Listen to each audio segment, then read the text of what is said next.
Welcome to రుచిఫై.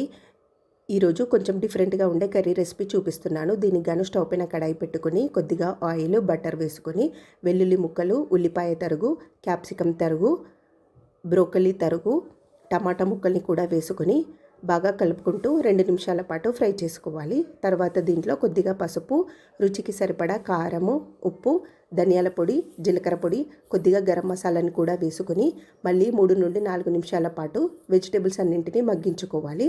తర్వాత దీంట్లో ముక్కలుగా కట్ చేసుకున్న పన్నీర్ని కూడా వేసుకొని కలుపుకుంటూ 3 నుండి 4 నిమిషాల పాటు స్టవ్ సిమ్లో పెట్టుకొని ఫ్రై చేసుకోవాలి.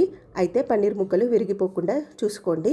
ఇలా 3-4 నిమిషాల పాటు వేయించుకున్నట్లయితే ఎంతో టేస్టీగా ఉండే మిక్స్డ్ వెజిటేబుల్స్ ఫ్రై కర్రీ అనేది రెడీ అవుతుంది. ఇది చపాతీల్లోకి కాంబినేషన్గా చాలా బాగుంటుంది. డైట్ చేసే వాళ్ళకు కూడా ఈ కర్రీ చాలా బాగా నచ్చుతుంది. రెసిపీ